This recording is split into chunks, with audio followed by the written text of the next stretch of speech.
Thanks for the organizers. It's a great workshop. So what I will be presenting today is joint work with Patrick, who was the leading force. I mean, we started in Geneva in the group of Nicolas Bronner, and later also Geraldine, Jean Michele, and Javier joined the project. Okay, so let me start with a very bold comparison of information processing in nature and in our technologies. Okay, on the one side, we can think of a computer nowadays, which is extremely optimized to do very precise and fast optimization. And on the other extreme, we can think of our brain, okay? Our brain doesn't care so much about doing precise computation, but what it really cares about is about energy efficiency, okay? Because the brain evolved in a time for our ancestors where getting energy was extremely difficult, okay? So if you had to spend some more calories for information processing, it better be worth it, okay? So clearly, and okay, it's a hand-wavy comparison, but you can see that our brain is much more energetically efficient than our best processors nowadays, okay? So this, it used to be kind of a scientific curiosity, but okay, nowadays energy consumption is becoming kind of one main bottleneck of developing AI. So there's a lot of interest in developing physics-based computing models that somehow sit in between these two extremes. So we have, okay, famously neuromorphic computing, photonic computing. In a way, and this is also feeds into this conference, quantum computing can be also seen as a way of making computation more, or some computations more efficient. Today, I will be talking about thermodynamic computing, which is arguably a much smaller field of research or of computation. Okay, so just a few words. Very generally, you can think as a first approximation of thermodynamic computing similar to adiabatic computing. So you encode a problem into some Hamiltonian, and then instead of looking at the ground state that might be very susceptible to noise, you let actually dissipation and the noise sink in, and you try to encode the solution into the Gibbs state. This would be the simplest scenario.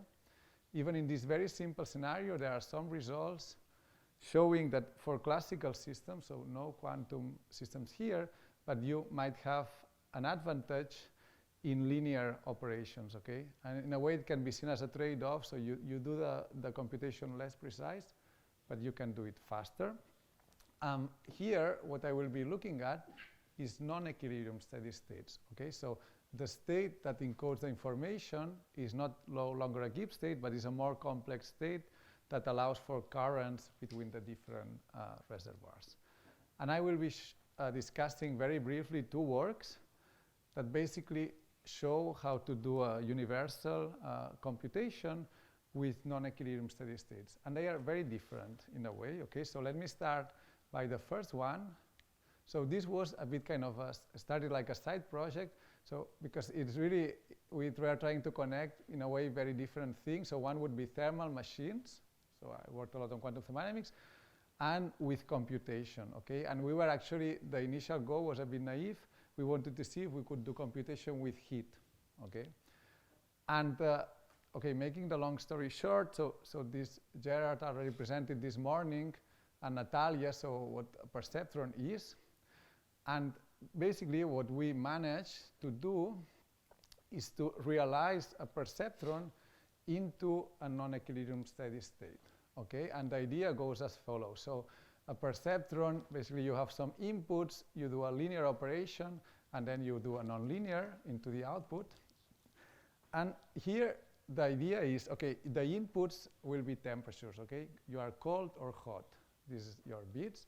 Then it's well known that, at least in quantum thermodynamics, that if you look at the temperature, so here the idea is that, okay, this doesn't work very well, but these reservoirs, they are connected to different qubits.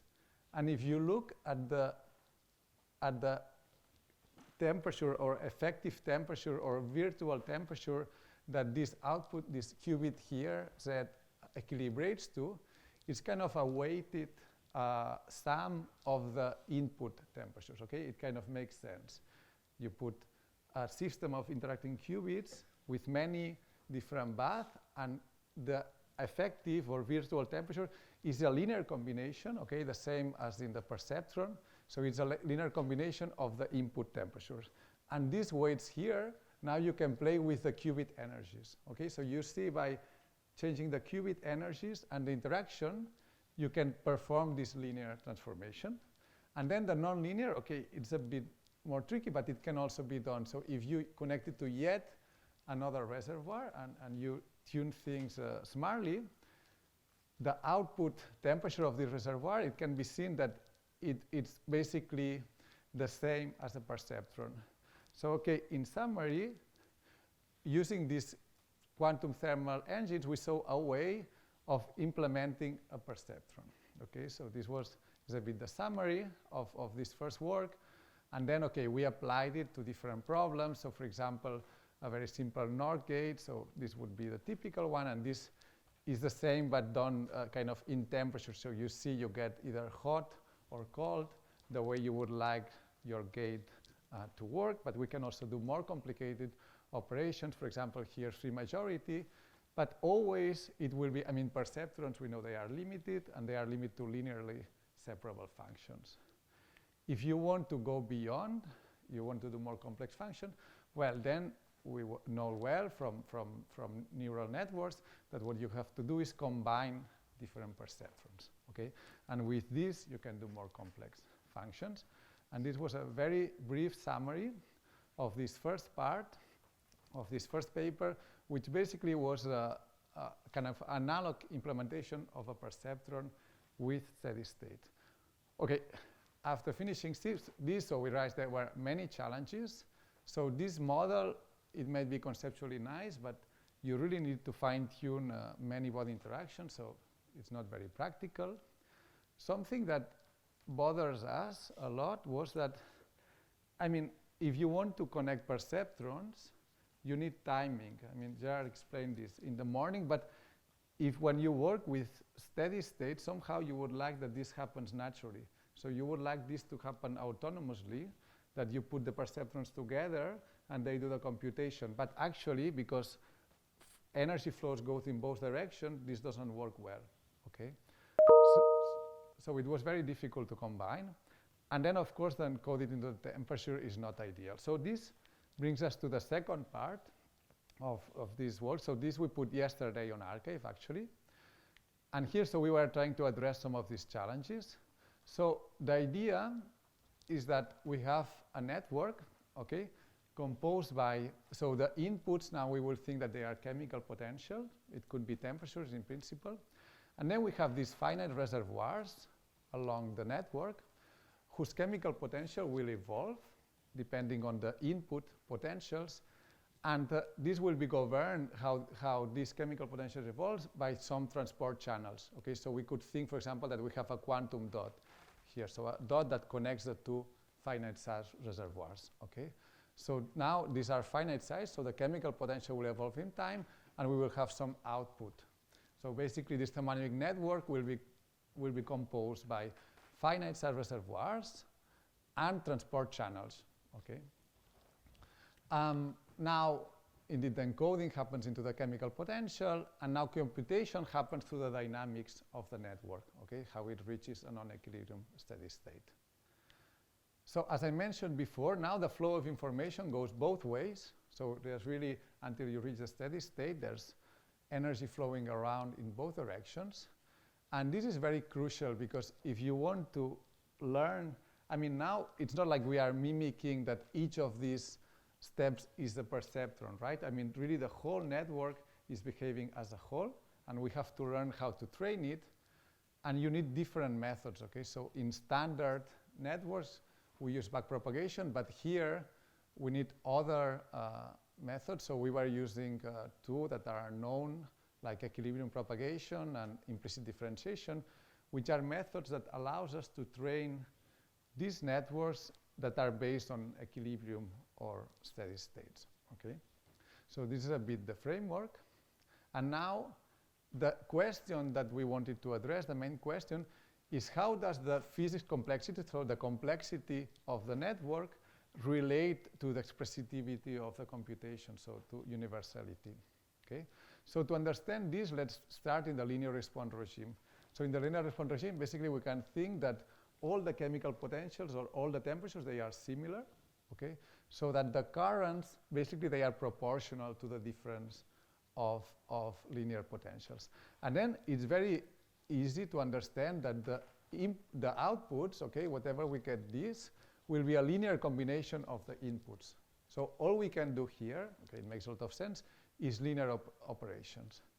Okay, now we can get a bit more expressive, let's say, or a bit more complex, and now let us assume, and this happens often, that the flow, so now we go away from the linear response regime, but now we assume that it's monotonic, okay, that the flow always increases as we increase the difference of chemical potentials.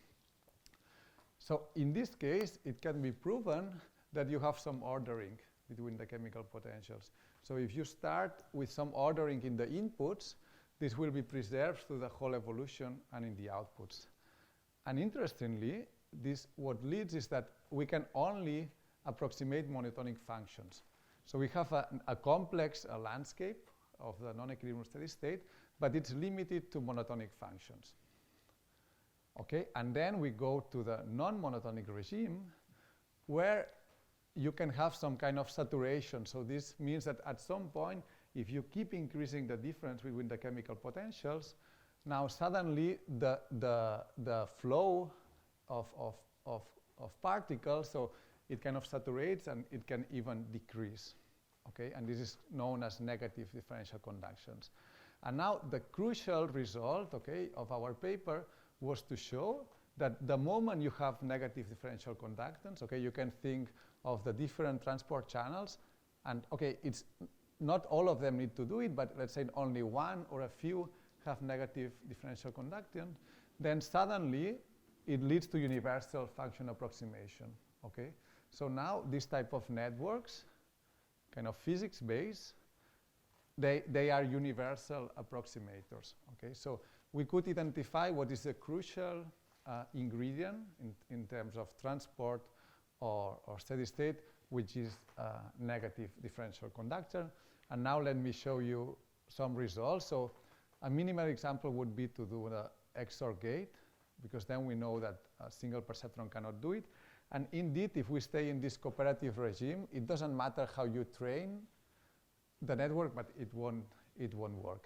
But instead, the moment just one transport channel has negative differential conduction, you can get the right gate. So here the loss is really zero. So we can really see how it increases expressibility, this physical property. And we also tried more ambitious tasks. So this, for example, is kind of number classification. And this is, okay, you have 800 input nodes, okay? So it's quite, and this is the number of nodes. So the network had a decent size here. And we see that, well, first we see how you go from linear to NDC, the accuracy increases, as we would expect. But it also, I mean, we get up to 80 or 90% accuracy, which is, okay, it's not as good as real or digital neural networks, but it's a decent performance. So we see that actually potentially they could do also well, these dynamic networks. And now, finally, I don't know if I'm good on time. Okay, perfect. So I briefly mentioned more, I go back to the physics. So what could be systems that allow for a negative differential conductance? And so one would be quantum dots, actually. So here the linear regime is very clear when you have the two chemical potentials close, and so the current will be proportional to the, but then when you start going away from this regime, usually you get the cooperative regime, but you can make it, if you increase enough the potential, you can enter into this non-cooperative regime where you increase the chemical potential, but the current decreases, so you get some kind of saturation. But crucially, we could also do it with classical systems. So I wanted to also emphasize, in this approach, there is nothing fundamentally quantum here. So you could also get this kind of nonlinearities and NDC in classical systems, and when we took, as an example, an enzymatic network. And with this, I come to the conclusions. So I showed 2 examples of thermodynamic networks. So the first one, in spirit, was also close to the talks we saw of Gerard and Natalia this morning, in the sense of doing a perceptron by a physics-based system. In our case, we focused on heat exchanges and on temperature. And then on the second case, the approach is different. So the approach is you don't try to mimic an artificial neural network, but you just assume a network composed of physical systems, and you try to train it directly as a whole. So you don't really think of it as being made up of perceptrons, but you take it as a whole, and you try to train it, and we could identify what are the key ingredients that lead to a universal function approximation, so universal computation. And now there are many interesting things for the future. So we would like to, these kind of systems allow very naturally to look at their energetics. Okay, so we want to understand how close we can be to the fundamental limits of computation. I mentioned that they were comparable to standard neural networks, but we're also thinking whether we can find specific applications where you would do better than, and okay, I think there is some hope that this is possible, at least heuristically. And finally, of course, implementations, it would be very nice to bring these ideas into practice. Thank you very much.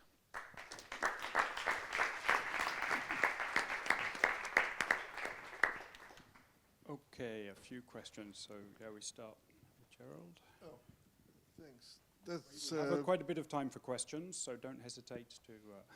okay. Normally, when you have negative differential conductance, it's a recipe for instability and self-sustained limit cycle oscillations or relaxation oscillations.